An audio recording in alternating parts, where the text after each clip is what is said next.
दोस्तों नमस्कार। दोस्तों, आज मैं जिस विषय पे बात करने जा रहा हूँ, ये समस्या एक तरह से देखा जाए तो ग्लोबल समस्या है। लेकिन ज़्यादातर आम लोग इस विषय में सोच नहीं पाते हैं, या तो सोचने पे फोकस ही नहीं करते इस मैटर, उतना डीपली सोचते ही नहीं। देखिए, एक तो ज़्यादातर लोग ऐसे हैं दुनिया में, वो दुनिया जिस तरह बह रही है वो बह रही है। इसमें बस 1% 2% लोग होते हैं, 4% या 5% बोले, कि वो किसी चीज़ को गहराई में सोचते हैं कि आखिर दुनिया कहाँ जा रही है, क्यों जा रही है, कैसे जा रही है, इस विषय को। और ज़्यादातर लोग बस उसके बहाव में बहते हैं। तो मैं जो इस समस्या पे बात करने जा रहा हूँ, ये मेरी चर्चा है, मैं इसमें कोई ओपिनियन नहीं दे रहा हूँ। बस आप कमेंट करिएगा कि क्या मैं गलत हूँ या सही हूँ। आज जो समस्या हमारे सामने, ये शुरुआत है। मैं जिस समस्या की बात कर रहा हूँ, वो एक शुरुआत है। ग्लोबलाइजेशन। आज सारी दुनिया एक जगह सिमटती जा रही है, और व्यवसाय भी सिमटता जा रहा है। आपको अगर 30-40 साल पहले जाइए तो आपके गांव में एक जूता चप्पल बनाने वाला मोची होता था। दाढ़ी मूछ बनाने के लिए, बाल कटाने के लिए बिलाई होता था। बर्तन के लिए कुम्हार होता था। यूँ कहें कि एक गांव ही एक देश होता था, किसी को बाहर से कुछ लेने का जरूरत नहीं था। लेकिन अब क्या होते जा रहा है, अब बाटा जैसा कंपनियां, श्रीलेदर जैसी कंपनियां, खादिम जैसी कंपनियां बहुत महंगे महंगे चप्पल जूते बेच रही है, और हमारा रोजगार नहीं बचा। न मोची बचा, न कुम्हार बचा, न नाई बचा, और भी आप थोड़ा सा डीप सोचेंगे तो बहुत कुछ खत्म हो गया। यहां तक कि जो खेती करने वाले हैं, खेती करने वाले लोग भी, वो अनाज तो खुद उपजाते हैं, लेकिन वो किस रेट में बेचेंगे, ये रेट भी उनके बस में नहीं है। वो अपने सामान को अपने रेट के हिसाब से नहीं बेच सकते हैं। और आप सोचते हैं ऐसा क्यों होता है? नहीं सोचते। ग्लोबलाइजेशन, सारा काम, सारा वर्क कुछ लोगों के हाथ में सिमटता जा रहा है, और ज्यादातर पैसा उन्हीं लोगों के पास में आते जा रहा है। और वो जिस तरह से पूरी दुनिया को नचाना चाह रहे हैं, वो दुनिया नाच रही है। अब मान लीजिए आप बहुत क्रिएटिव माइंड है, कोई नया बिजनेस का आइडिया आपके पास है, और वो बिजनेस भी आप शुरू अगर करेंगे, उस आइडिया का मल्टीनेशनल कंपनियां चोरी कर लेती है, और आपका आइडिया धरा का धरा रह जाता है, और वो आगे बढ़ जाती है। ये ग्लोबलाइजेशन का दोष है, महादोष। आप और हम सिर्फ उपभोक्ता बन के रह जाते हैं।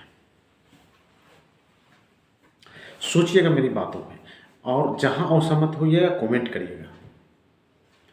पहले बहुत सारे गली मोहल्ले में दुकान होते थे, और सभी लोग बराबर खा पी रहे थे ऐश मौज से, भाव में से। और क्या हो रहा है, बड़े बड़े मॉल खुलते जा रहे हैं, छोटे छोटे शहरों में भी खुलते जा रहे हैं, और छोटे छोटे व्यापारी सरवाइव नहीं कर पा रहे हैं, बंद होते जा रहे हैं। और आपको लगता है कि सरकार मेरे लिए कुछ करेगी। सरकार कुछ भी नहीं करेगी, मेरा बात याद रखिएगा। अरे सरकार को आपकी चिंता होती, क्योंकि सरकार चलाने वाले भी वही लोग हैं। सरकार की आपको चिंता होती, क्या दारू बेचना सही काम है, दारू पीना अच्छी बात है? अगर दारू को दवा के रूप में यूज किया जाए तो चलिए वहाँ तक सही है, लेकिन हर गली मोहल्ले में खुलेआम दारू बेच रही है सरकार ही बेच रही है। तो क्या वो सही हो गया? सही नहीं हुआ दोस्तों।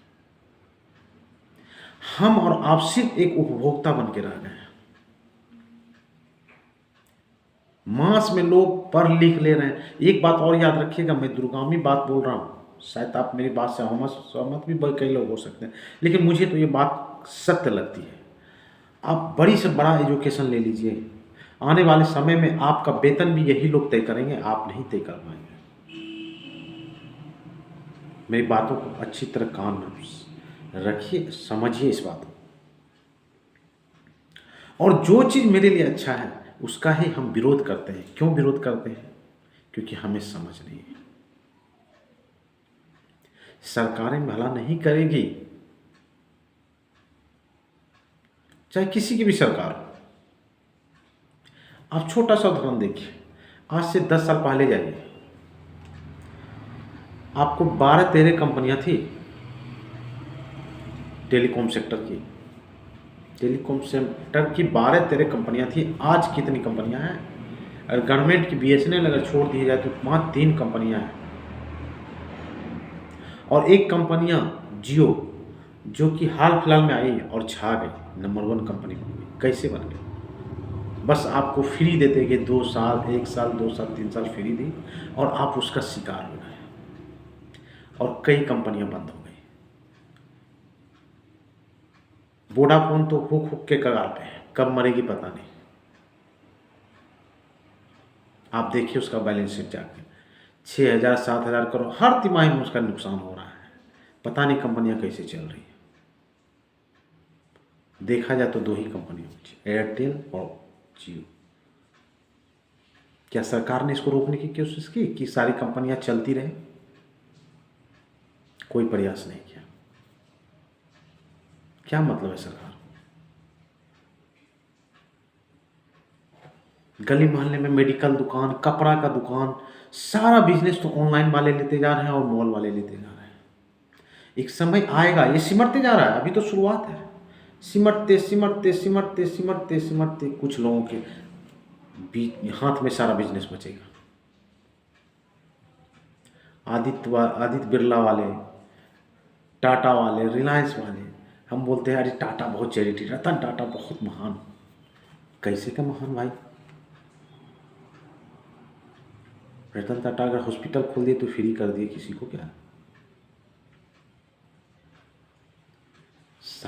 सब अपने लिए कर रहे हैं दोस्तों। मेरी बातों को गहराई से समझिएगा। और हम क्या है, महान का गुणगान कर रहे हैं, सिर्फ देखा देखी।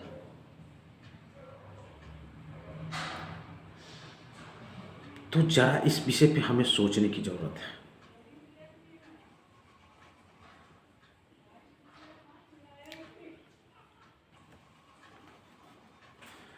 तो मेरे मन में कुछ विचार थे इस विषय पे। और एक चीज समझिए, हमारे अगर छोटा छोटा व्यापार छोटे छोटे लोगों के हाथ में रहे तो सबको रोजगार मिलेगा। लेकिन यहाँ हो क्या रहा, हर छोटा छोटा व्यापार, नमक से लेके कपड़ा लत्ता एरोप्लेन तक बड़ी बड़ी कंपनियां बनाने लगी है, और छोटी छोटी कंपनियां बंद होते जा रही हैं। कुछ है कि सरवाइव कर रही है, लेकिन आने वाले समय में इसे भी सरवाइव करना बहुत मुश्किल होगा।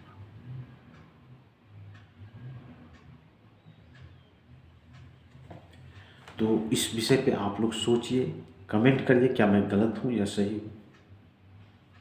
मेरे मन में कुछ भाव और विचार आए थे, इसलिए मैंने रखने की कोशिश की। नमस्कार दोस्तों।